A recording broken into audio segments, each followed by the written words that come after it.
Hi, everyone. Welcome back for another episode of Healed and Chilled. And today we have yet another awesome, wonderful, and amazing special guest. And you guys already know how we like to do it. I like for the guest to have control of the narrative. So, if you would, in your own words, from your own point of view, can you please introduce yourself and we'll dive right into the interview? Hello, my name is Russell Van Brocklen. Thanks for having me on. I'm also known as the Dyslexic Professor. And what I do is I train teachers, school districts, and parents how to take their kids from not being able to write and read the most basic sentence all the way up on how to do graduate level original thought and original essays. Hmm. So, how did you get into this profession? Were you always into writing, literacy, and working with young people, or was this something that came as you developed? Actually, I was going to do none of the above. I was going Oh, to be a rocket scientist. My uncle graduated from Clarkson University, top of his class, and from 65 to 95, he did all the cool stuff for the space program.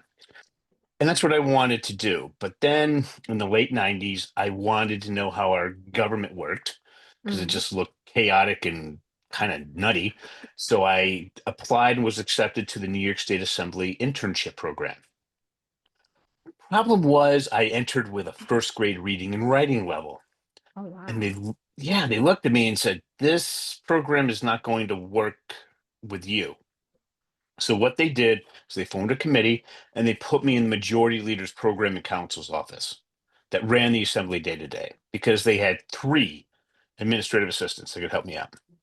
So for the academic portion, we had to do a major research paper. Standard accommodation for me at the time was to give a very long oral presentation with a long Q&A session. Mhm. So intense, the other students said, "I'll just write the paper. I don't want to do that." So they recommended back to my home institution, which was the political science department of the State University of New York Center at Buffalo. And they said, "We don't like your accommodations. So instead of your 15 credits of A minus, here's your 15 credits of F." And it's still there 27 years later. First time, only time in the history of the program. Tens of thousands of students have gone through, and I'm the only one that got screwed because I'm dyslexic. So I said, enough of this garbage. I was going to solve reading and writing. What's the most impossible place to do that? Law school. So after Mm. college, I enrolled as a auditor for two classes. I audited two classes, contracts and property, and I went to see Professor. Went to see a very specific professor who was a dyslexic professor for decades. So we go to contracts. He calls on me in the second class. What they use is a Socratic method. If you want to know more about it, there's a famous movie called The Paper Chase. What they do, if you don't know the answer, they keep asking you questions to embarrass you, to try to convince you to learn it as quickly as possible, to argue any point, any side at any time. That Mhm. didn't happen to me. Everything slowed down, everything organized. I couldn't beat him. He couldn't beat me. I knew what he was doing multiple steps ahead. He did the same. So we were polite, but we were fiercely arguing back and forth, like a Supreme Court judge arguing with a person presenting before them. Mm. And after 15 minutes, he said, "Russell, you couldn't be any more correct. I have to move on to the next case in the interest of time." My classmates who graduated said they couldn't do half of what they did after graduation as I did in the second class. So then I moved on to property. And in property, they started giving us quizzes. I had no accommodations per my request. You're supposed to read the problem very slowly and then think for 3 to 5 minutes because they're trying to fool you very sophisticatedly. I didn't think for Mm. 3 to 5 seconds. I was done in less than one. Almost always had a perfect score. So 20 Mm. minutes in, I'm twiddling my thumbs, and everybody else is, most of them don't finish. Reading solved within a month. Writing took a couple of years. Then I went back and I said, how do I avoid this garbage happening to other students who are like me? Mm. I picked them out to be highly motivated, highly intelligent, college bound with excellent family support. And I said, well, why don't we just bring their writing skills to the graduate level and just bypass high school and college? Just go right past it, because dyslexics excel in college, not so much K through college. So the best test for that was the graduate records exam analytical writing assessment. So I went through this process. I was funded by the New York State Senate. And for one class period a day for the school year for multiple years, trained their best teacher at the Averill Park Central School District right outside of Albany. Her name was Susan Ford. She spent very little time on spelling and grammar, and their writing increased from the middle school level to the average range of entering graduate students, about a 7, 8 Mm, grade level jump in one year. They all went to college. They all graduated, no accommodations, grade point averages of mm, 2.5 to 3.6, cost New York State less than $900 a kid. In wow. comparison to to the toughest competition, Landmark College at the time, I was less than 1% of the cost and 3 times as effective. All Wow. right. I presented in New York City in 2006 at a major dyslexia conference. I thought I did something amazing. I thought I was done. I was wrong. I was Two issues came up. What about typical students and how do we drop it to elementary school? And then Mm, the professors came and said, some of your students scored in the 70th percentile of entering grad students in high school. We don't care. We want the craft of research. It's like the craft of what? The right. Craft of Research. It's a book that came out from the University of Chicago Press in 1995, uh, because PhD students did not know how to write research papers. It's based on three things: context, get everybody on the same page, state a problem, and then come up with a solution that is original. If you can't do that, don't write the paper. It pretty much gets rid of almost every high school and college paper in North America. Just gone. So I had those two challenges. So how do we first go and getting dealing with the typical students? All right. So just so I know, is this an audio and video podcast or just audio? Okay. So this is The Science of Dyslexia. This is the book on the subject from Yale, Brain Images. All Here right. is dyslexia in one image. Oops, let me get that up there. Do you see how the back part of the gen ed brain has all this neural activity and we have like next to nothing? Yeah. Now, do you see how the front part we have about 2.5 times the neural activity? Yeah. I do see that. Okay, so I'm going to give you this really ridiculous idea. Are you ready? Let's not focus back here where we got nothing going on. Let's focus on the front part of our brain where we have 2.5 times the neural activity. Hmm. Sound like a crazy idea? I think it sounds, go ahead. I'm excited. Okay, well, I kind of look at this as like, let's give Michael Jordan a basketball instead of a hockey stick. Right. Let's work with our strengths. Okay. So that front part of the brain dealt with, according to Yale, articulation followed by word analysis. So in the first program, it was almost all articulation. We hardly did anything with word analysis. Think about it: Mm, articulation, GRE, analytical articulation. Same thing. That's why I did it. But when I had to work with normal students, I found that we had to flip that around to word analysis followed by articulation. But that was step three. But to get the kids to do mm-hmm. anything, and I'm going to use you as an example. First thing we had to do was find out the kid's speciality. So for you, what's your speciality? What are you really good at? What do you really love doing? And how I generally ask is, it's a Saturday morning, you have nothing planned, you can do whatever you want. What do you do? What's your speciality? Okay. On a Saturday morning, just like You do anything I'm whatever you doing. want, Okay. anything you want. Typically, if I have, and it's a beautiful day, all I want to do is go feed the birds at the pond and watch the animals and write for like just what I want to do with the children and just like plan out different activities and things. So bird watching, bird feeding, out in nature, and like thinking about what I'm going to do for the children that I serve. Okay, so the real value add is how planning on working with children more Mm. effectively. Okay, that's your speciality. Hmm. Okay, so just so I make sure I get this correct, how do you pronounce your first name? Ayana or Yana. Okay. Yana. Okay, so Yana. Okay, so here's what we're gonna do. I'm just going to assume that you can't go back in time when you had real problems writing. All right, so now I'm going to show you how to come up with a basic 3-word sentence. Because have you noticed that some of your clients, they're essentially writing randomly placed misspelled words?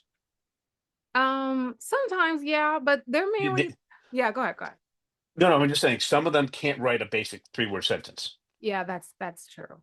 Okay, we're going to use you as an example. So Okay. here's what we do. We have you type out. We're typing, not handwriting. We're typing out on a real computer, not an iPad, not an iPhone, a real computer. Hero plus sign, what are we talking about? We're going to replace hero with your name, Yana. Is that correct? Hmm. Yana plus sign, what are we talking about? And we're going to replace what are we talking about with what you really love to do, planning how to help children. Yana plus sign, planning to help children. See how we got there? Hmm. Now, here's my question. You have to follow what I'm going to ask exactly, or it doesn't work. It's very simple. 90% of special ed teachers get it wrong when I do this at major conferences. Are you ready? I think so, but Do you we're think gonna I'm going to be see. able to fool you? You might be able to. We'll see. I've Okay. never done Here, this. here's my question. Yana, do you like or dislike helping to plan to help children do better? Do you like it or dislike it? Do I like it or dislike it? Helping. Yes. To plan to help children to improve. Do you like it I or dislike it? I like it. Okay. So now replace that word with the plus sign and tell me the sentence.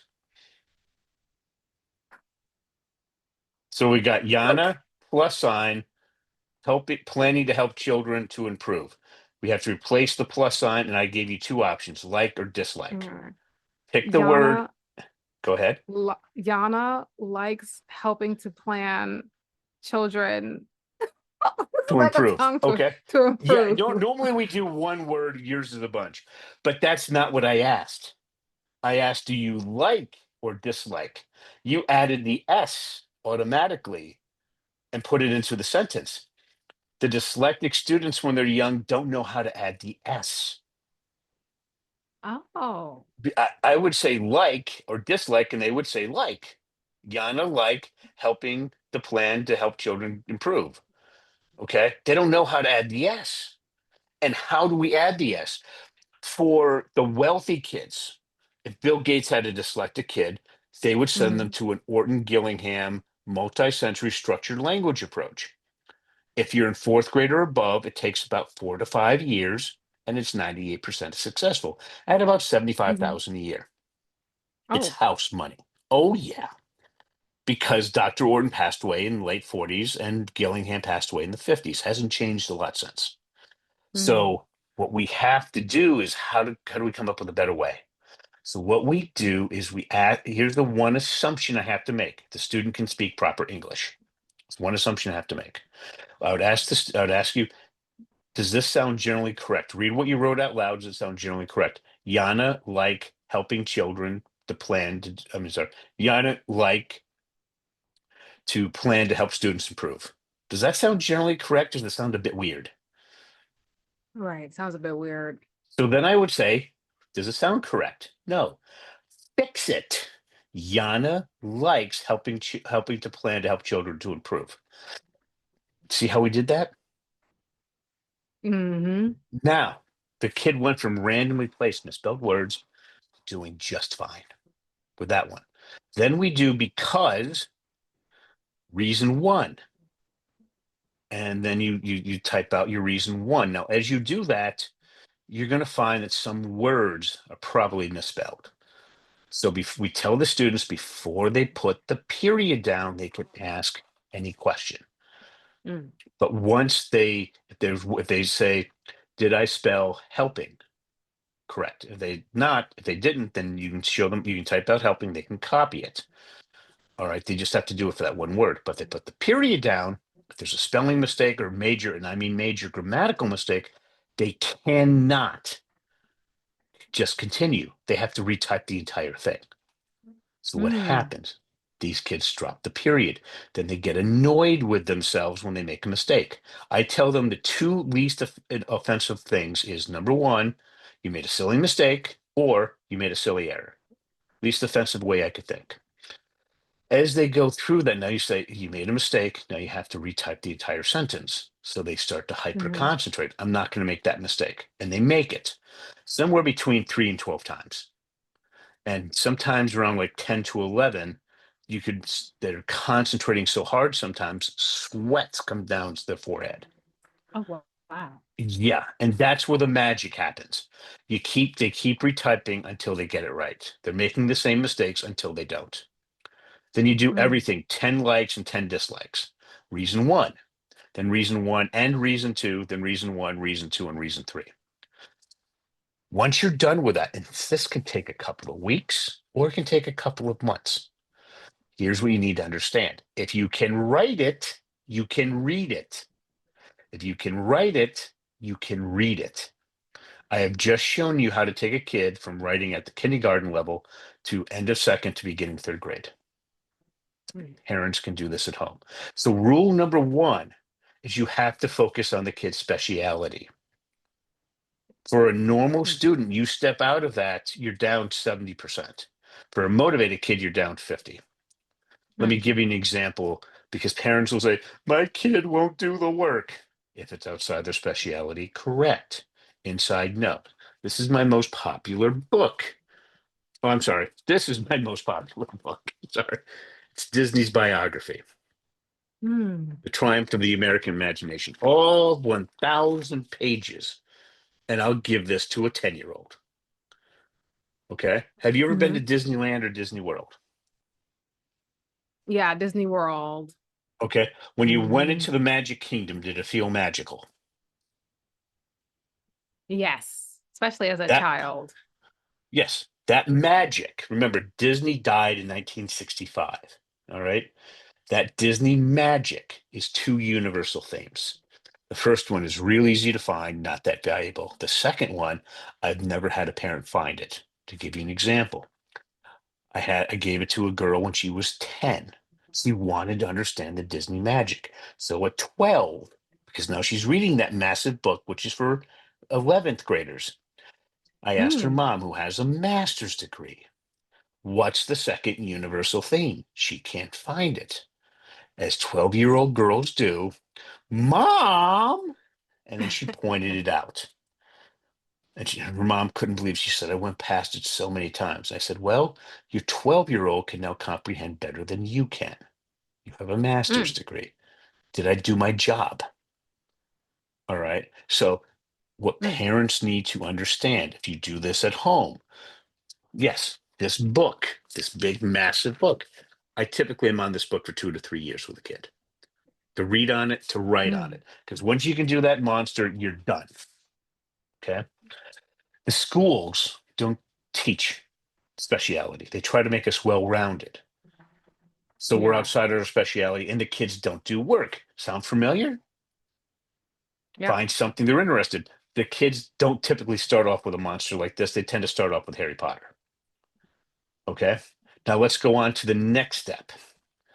Let me ask you this. In your speciality, thinking about how to help kids improve, have you ever found that you have ideas flying around your head at light speed? Key question, but with little to no organization. Does that sound familiar? Yes. Okay. So what's going on is we can't ask a kid a general to a specific question. So we can't ask what personally compelled. So we can't ask what effect did Martin Luther King's famous "I Have a Dream" speech have in the 1960s civil rights movement? We can't ask that question. It's like, because our thinking's chaotic, like you just described. It's like trying to ask us to grab fog. All right. Mm. But if we ask, what a specific to the general question, what personally compelled Martin Luther King to want to give his famous I Have a Dream speech? We go to his biography, we find out that leads us to a natural next question, and then to a next, then to a next. It forces our brain to organize itself by using writing as a measurable output. So again, it forces the brain to organize itself by using writing as a measurable output. Sound Mm. familiar? Okay. Okay. Yeah, but I'm listening. Keep going, keep Did going. that make sense to you? Yeah, so you're saying we have to be more conscientious of the questions that we're asking children, not just like a generalized question that can, especially children that suffer or not, I hate to use the word suffer, but that have dyslexia, giving them more purposeful questions from, it sounds like from questions that they can research that would lead to other questions. Is Right. that what you're So you saying? asked something very specific. What Mm, personally compelled Martin Luther King to want to give his famous speech? It's a very specific question. Then we look that up, and that naturally leads to another question. And we go out from a very specific point. Does that make sense? mm. Yeah, that does. Yeah, Okay. that's the key. And then the third one is word analysis followed by articulation. Now, let me ask you the second question. So, the first question, when you answered yes, about ideas flying around your head with at light speed, but with little to no organization, that is ADD, ADHD, or mild dyslexia. One of those three. The next question, you're in your specialty, you're writing about wanting to help kids improve. You're thinking about it, you brought your laptop to the park, you're about to type something. Fingers, keyboard, fingers, keyboard. The idea is in your head. You take your fingers, put it on the keyboard. Once your fingers hit the keyboard, does the idea fly out of your head, leaving you with an empty brain? Sound familiar or not, or no? No, only because I like to take notes with my pen and like paper. So like I just like kind of word vomit everything out. But if I were to use a computer, perhaps, but I like rarely use my computer to take Okay. notes. So when you put the pen to the paper, does the idea fly out of your head, leaving you with an empty brain? No. Okay. So that is mild dyslexia, not Okay. severe. Okay. I just saved you Okay. $5,000 for a neuropsych. Well, thank you for that. Here's another question based on your successful academics, which I'm not sure, but let's ask it. When you were in elementary school, were you ever going to be held back because of bad grades, or that wasn't you? No, Okay. it was not me. So so if you answered yes to both questions, then what would have happened? Because you were very successful academically, is I would have asked you, it happened in elementary school. You were told if you didn't do some academic task, you were going to be held back. So I want you to recall back when you were in third grade.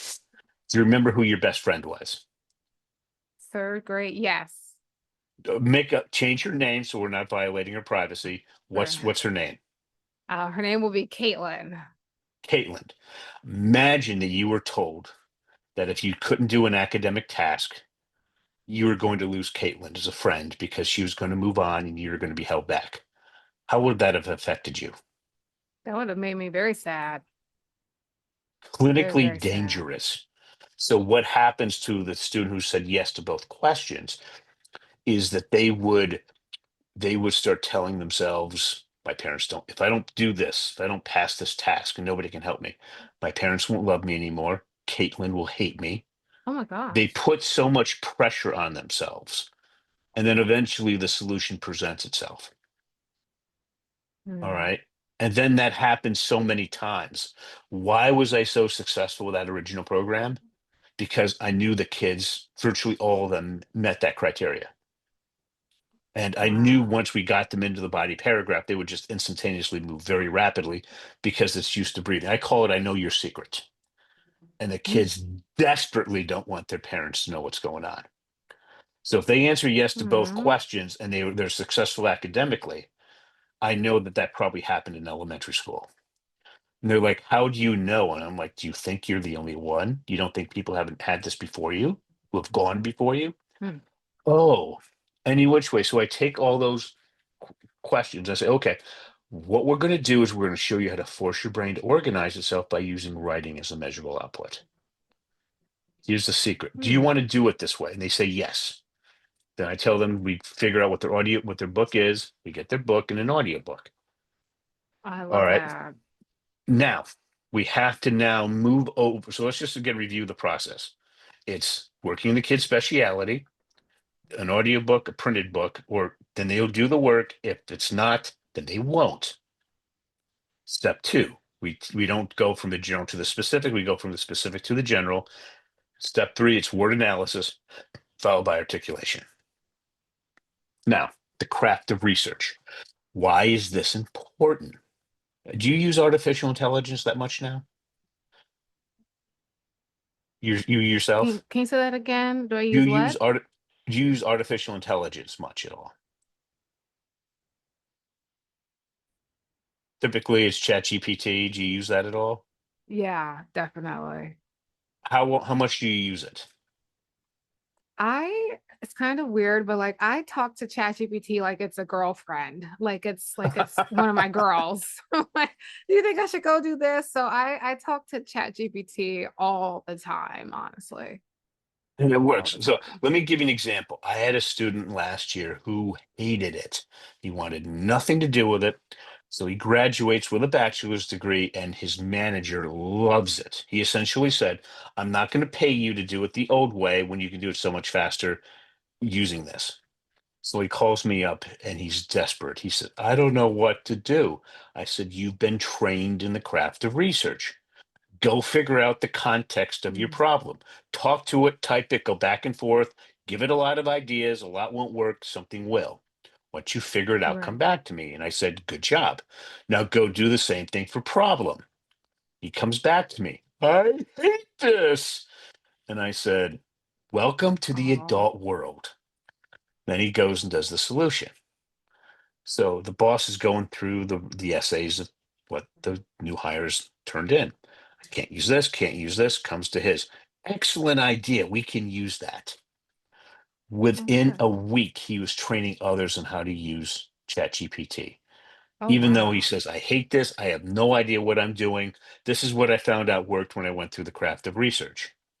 So, what this does is it shows you how to prompt engineer your brain. You don't have to come out and reprompt engineer every Mm, time they come out with a model. That's how powerful this is. So, when we're looking at context, people are having issues learning words, learning to read. Sound familiar? Okay. So let's go and figure out how yes. we're going to do that. I'm just going to give you an example. This is my most successful elementary middle school kid ever. I never saw it before. I will never see it again. This was her book. Her name is Casey. All 900 pages of this. This won the Pulitzer. Okay, Hmm. all 900 pages. 10th grade to first year college level. Casey was 10 years old at Oh, the end of wow. fifth grade, reading at the second grade level. And I always teach reading, I always teach writing first. Reading just kind of improves. She wanted to do reading first, so I gave her a variation of this process. 6 months later, she knew every word, dictionary definition of every word of that book. Wow. Okay, here's a version of how we do that. It's called the half circle process. We have a hero. Hero wants to do something. So we have him write it out in at least one sentence. Then we're looking for two words. One is an action word that takes the hero in the general direction they want to go. One's the most important word, which is the most important word of the sentence. Then you decide which way you want to go. That's our base universal theme. We then go to a thesaurus and we put in the base universal theme. We come up with 5 synonyms, 10, the whole level, multiple levels, whatever you want to do. For each one, for the synonym, you type out the word and you type out the definition. Now, how many times do you personally need to type out a word and the definition from Merriam-Webster's online dictionary where you don't copy and paste, you have to type it out? How many times do you have to type it out until you know it permanently? I would say maybe 3 times. 3 times? For some dyslexics, it's 10 or 20. Doesn't really matter. But each time you type it out and you pick out the definition, you type it out, at some point, you're going to remember that word. Mhm. All right. Then we pick out your optimum villain that can best prevent the hero from accomplishing their goal, a person or a concept. Then we have the student read it out loud. Does that sound correct? No, fix it. We have them keep doing that. So, for example, with the most popular book on Walt Disney, this big monster, I will take it to Marceline, Missouri. That's where he was from age 5 to 10, which is represented by Main Street USA when you walk into the Magic Kingdom or Disneyland. Oh, wow. I will have the kid listen to the audiobook while following along in the real book, trying to answer a specific question. What does Walt want to do? What does he like? What does he dislike?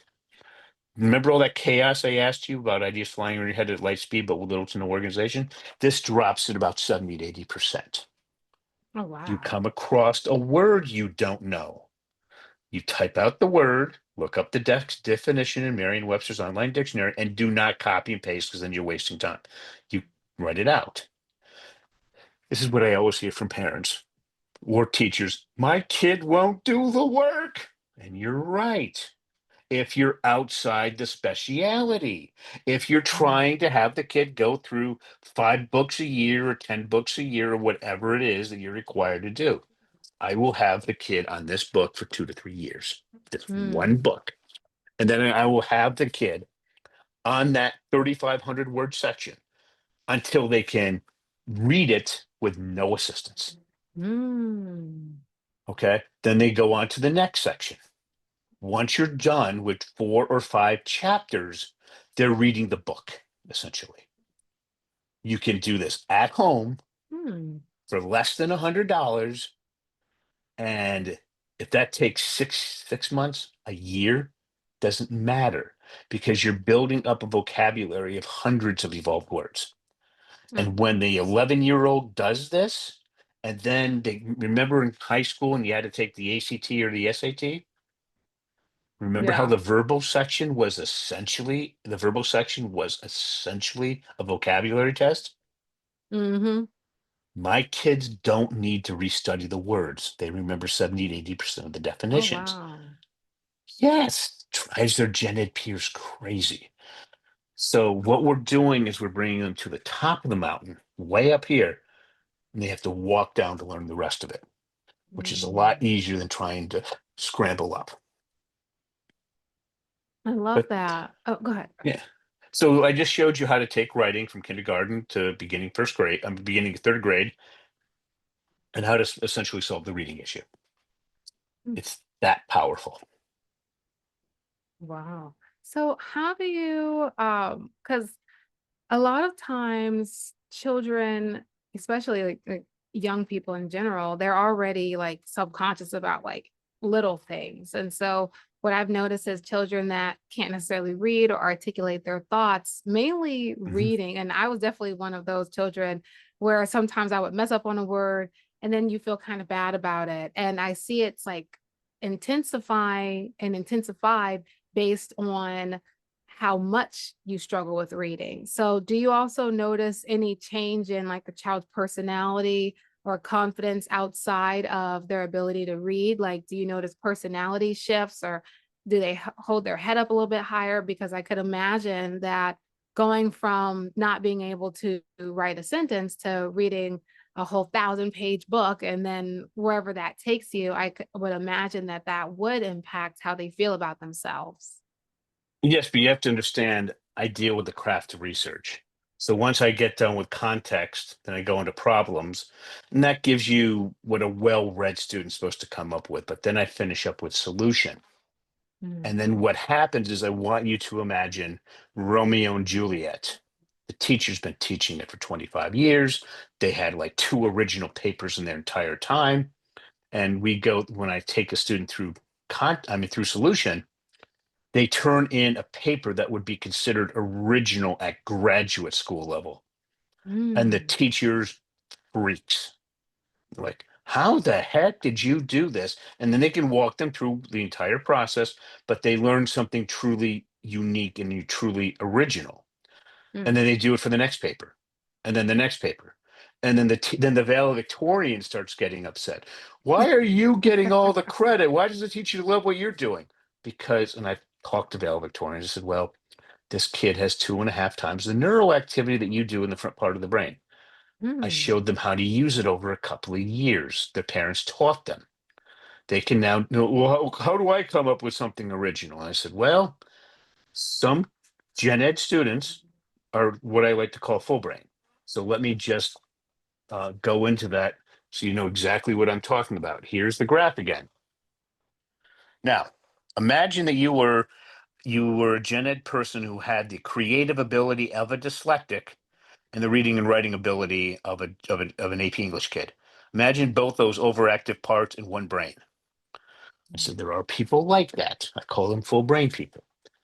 Most of the time, the valedictorian isn't one of them. They're what I like to call a parrot.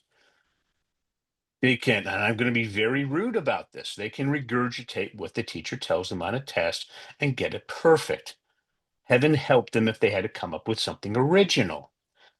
I said, Mm. I can show, if you're full brain, I can show you how to do this. If you're not, I can show you how to be kind of okay. But the dyslexic peer is going to be coming up with much better ideas than you. But you can read and write really easy. Mm. As I said, our brains are different. Mm. And they don't like hearing that. I'm sure. So can you elaborate a little bit more on what like full brain and like what that looks like in a child or in a person? It generally doesn't present itself until graduate school, Really? where you're expected to contribute something original, like all the time. And what I've noticed with full brain people is look at your non-dyslexic full professors. Those are full brain people. All right. And to give you an example, here's a book on post-war Japanese history. Okay. I'm just going to, the first essay, I take it you know very little about post-war Japanese history. That's correct. Okay. I'm going to read you a sentence. And I just want to let you know the vast majority, if you can't, if you're not dyslexic and you can't understand this first paragraph, you're half a brain. If you can understand it and it's easy, you're a full brain. Okay. All Because right. because when I did this in Japan, I thought this was the easiest thing in the world I ever read. And nobody else could understand it. Oh, Nobody. fair enough. Yes. Okay. So here we go. Are you ready for the first sentence? Oh, all right. You need to you need to tell me just generally what it's talking about. It has to be just really basic. Are you ready? Okay, let's do it. Okay. Oops, let me switch over to the actual essay. I was on the introduction. Okay, here we go.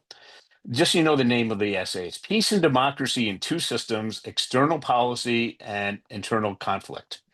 Sound like fun. Okay, here we go. Ever since Japan's seclusion was ruptured by the Western nations in 1853, domestic and international politics have been interwoven for the Japanese. What is that? What is the author saying?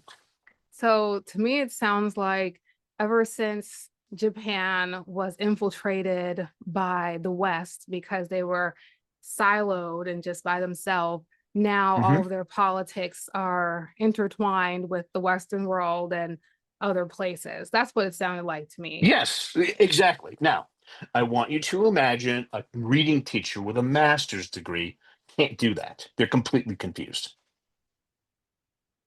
Does that seem kind of weird? Yeah. Okay. Do you see how much information he gave you just in that one sentence? Yes. Then Yeah, for that the was a rest lot. of the paragraph, he really goes to town. He will say more in one paragraph than people do in books. But this is also the guy that won the Pulitzer, won the National Book Award. He's the best writer in his field. All right. And this is Oh, what wow. shocks people because I can give that to a high school valedictorian and they can't read it. I mean, literally, I go to Harvard and half the kids can't understand that first paragraph. All right. They're half a brain. They can do great in undergrad. Once they hit grad school, forget about it. Okay. I can train the dyslexic to read better than most of them. And for the full brain people who can read that easily, they look at the other ones like, what's wrong with you? How did you get into Harvard? Mm. Okay. When it comes to employment, I actually have given some high-end consulting firms like accountants, CPAs, and that sort of thing. If this candidate can read that, hire them. If they can't, don't. Some tried out both, and they found the ones that could read it. These are getting non-dyslexics. Turned out to be fantastic employees. The ones that couldn't, they were fired within a year. It's a great tool to weed out people who can't read, can't think. Because what it does is there's 17 points of information there, and it's so dense for non-dyslexics, it turns them dyslexic. I teacher said, well, what do you mean you can show me what it's like to be dyslexic? And they couldn't get past that paragraph. I say, okay, read that paragraph, tell me what it means, or we're taking away your professional job and you're going to work at McDonald's. If you tell me what it means, or we're going to move you out of your house and move you into a really bad apartment, or we'll just make you homeless. We'll take your car. Read it. Well, I can't. Don't care. Read it anyway. And they start getting extraordinarily frustrated. I said, that's a glimpse of what it's like to be Mm, dyslexic. And they think it's horrible. mm. Wow. I'm just like, oh wow, just because when you're a child and you don't have access to these teaching, being dyslexic is definitely not it's not a win-win situation for you in school where it's like, oh, the because for me what used to happen is like the letters and the pages would kind of Mhm. come together. So it was like hard to just like see things the way that they're supposed to be seen and things. But now you and then there was someone else I recently interviewed as well who were talking about how he is dyslexic and just saying how it's a superpower, not a not something to be frowned upon, or it's not a bad thing. But when you're trained in a traditional school system, it is a bad thing. And sometimes you can feel like, oh my gosh, I'm having trouble with like these basic things or like spelling and things of that magnitude. But um, from listening to you as well, it's like, well, if you know how to use it, it's not Yeah, it's not a yeah. What bad I thing, want you to actually. think about is let's just get to the heart of it. Because people, I love when people say it's a superpower and everything, but I have to deal with the reality. I got to get these kids to read and write. All right. And going back Right. to that question, remember what I asked you in your speciality. You have ideas flying around your head at light speed, but with little to no organization. That's the problem. This reading issue is a symptom. It's like when you have a cold, the problem's in your chest. The stuffy nose is a symptom. Okay. So Oh. what we do is we force the brain to organize itself, and we use writing just to measure how good we're doing.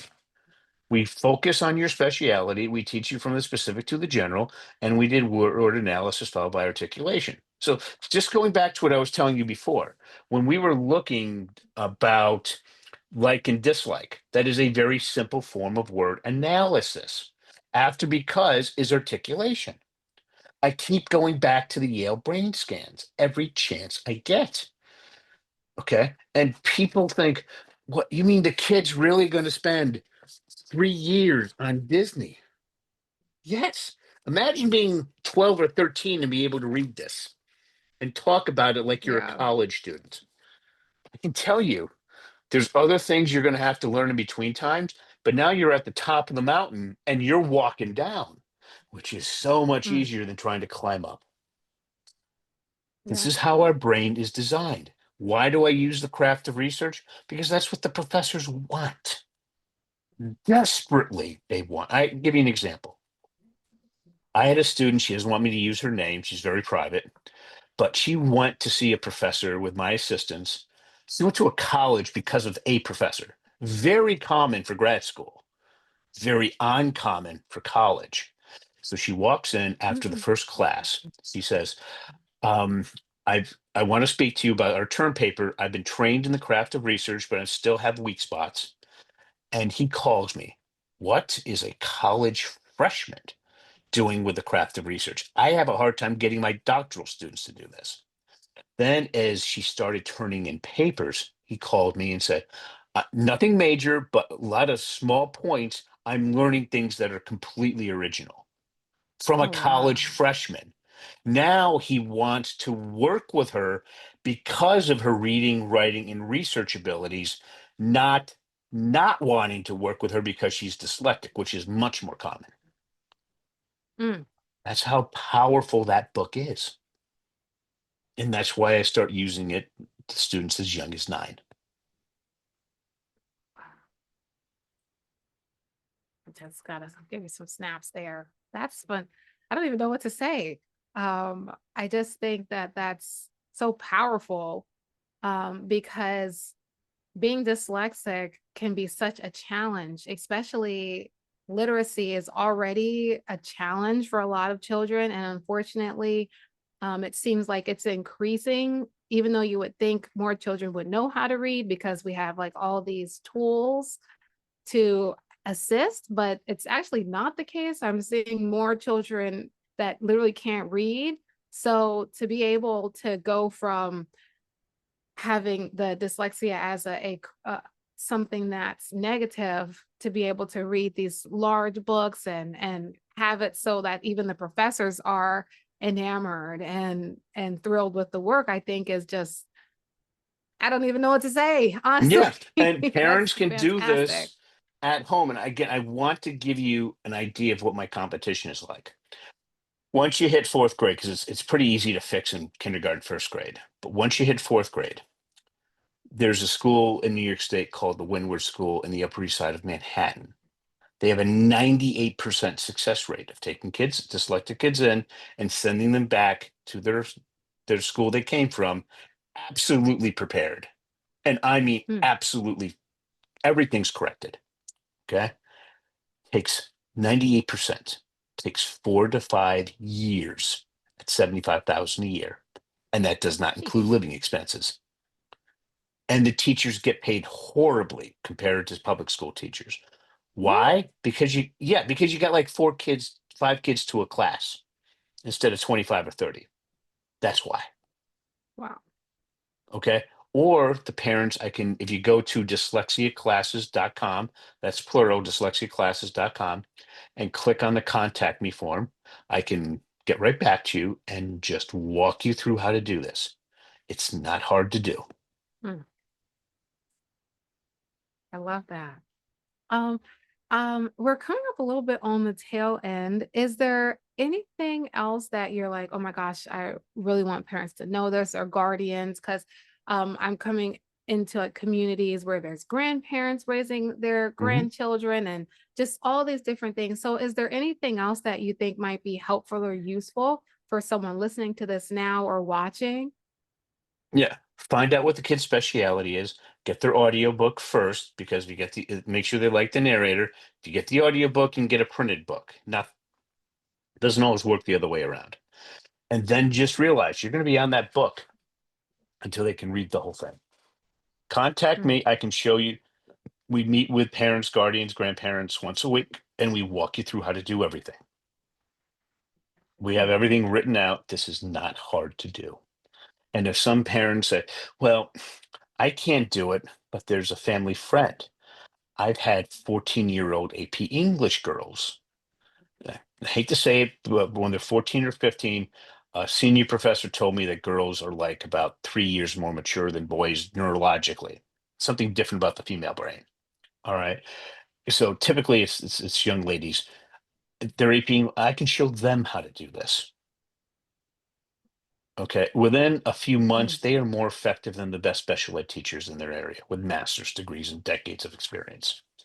Shocking, yes, because as I said, we're working with how the brain actually works. I'm not trying to force Mm. the kid to be in, 'cause I hear this all the time. Well, my kid won't do the schoolwork they're assigned. I said, well, yeah, not until I correct them in their speciality.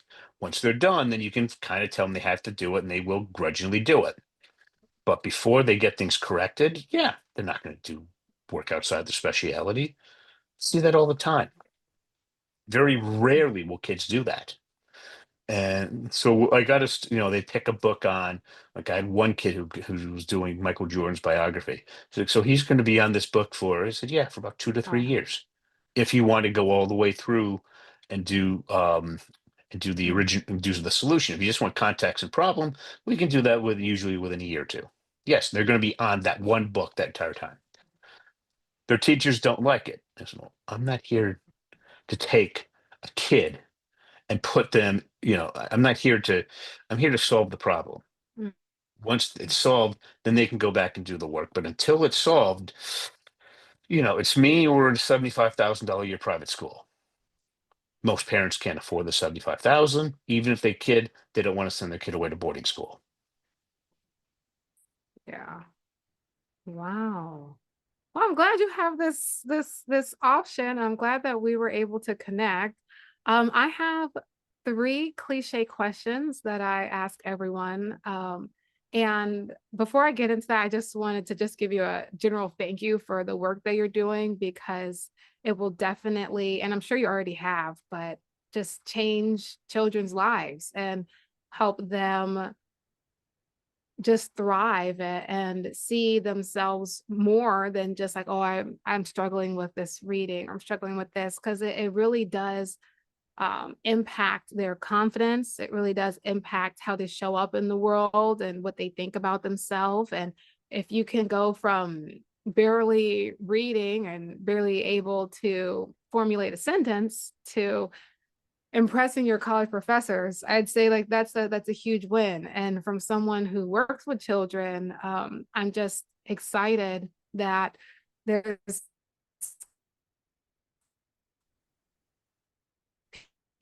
people out here who can access this type of knowledge and information. So just thank you from the community in general, for the work that you're doing. And so my first of the three cliche questions is, if you can think of a time when you were younger and in a dark space, what's one piece of advice that you know now that you wish you would have known back then? Well, it just caused me to realize I had to do this myself. I had to figure it out because the adults failed and they had no idea what they're doing. When I was in elementary Mm. school, I picked up a box of crayons and I learned to read in colors. I went through a Oh my dictionary and I goodness. rewrote it with colors. Yeah. Uh, so what I would just say to kids is, we can help you make it less painful, but Mm. it's a lot of work. Focus on what you're really good at, solve the problem, because once you do that, I've worked with kids who said answered yes to both questions, and they were essentially doing PhD work when they were 8. Mm. And then I said, just wait until you hit your doctoral program. And they walked in, and the professors basically said, original ideas are the currency of the realm here. What's yours? Mm. And first day, top their class because they had that solution. Yeah. Yes. Okay. So just, it's a lot of work. Embrace it, push it. You will find the solution. Mm. Yes, yes, yes. You could apply that to so many different things and topics for real. All right. My second cliche question is, the internet, just like the universe, works in very mysterious ways. So we don't know who's going to listen to this or watch this in the future.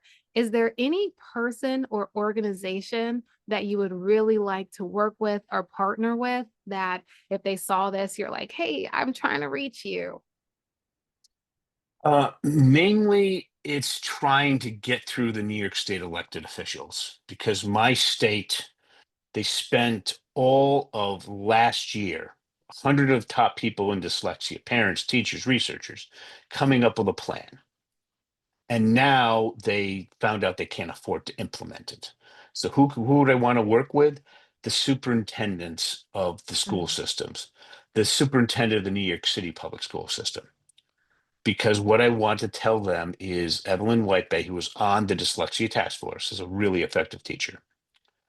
Um, we we can come in less than 6 hours, show you how to solve your K through high school reading and writing Mm. issues. We can do that. Okay.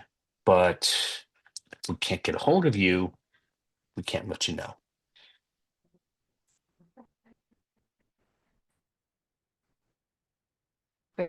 Fair point. If someone wanted to work with you, learn more about your offerings and things, what's the best way to contact you? Of course, I'll put your link in the description, but Sure. just what's the best way to make actual contact or just learn more about you? Best thing to go is go to dyslexiaclasses.com. It's plural, dyslexiaclasses.com, and then go ahead and then just simply fill in the contact form, and I'll get right back to you. Awesome, awesome. And so before we go, because I know sometimes it's like, oh, I wish I wanted to say this thing, I want to say that. Is there any last words or thoughts that you want to share before we end today's conversation? Just focus on the kid's speciality, get their audiobook, their book, teach from the specific to the general, word analysis followed by articulation. You do that and you'll be fine. Step Yes. outside of that, good luck. Fair enough. I'm gonna give you, of course, a signature round of applause for your work with the children, for sharing what you're doing with us. And I'm just hoping that you get in contact with those officials and things because one thing about it, and two things for sure, children need the services that you're providing. There's so many children across the country, across the world who need your services. So at least hopefully the children in your state will get access and then we can just let it spread from there. Yes, well, the book's coming out, and then we're going to be doing exactly that. Well, all righty then. You guys heard that here first. So make sure you go to that website and stay connected. Thank you so much. Thanks for having me on. Of course. All right. Bye bye, everyone.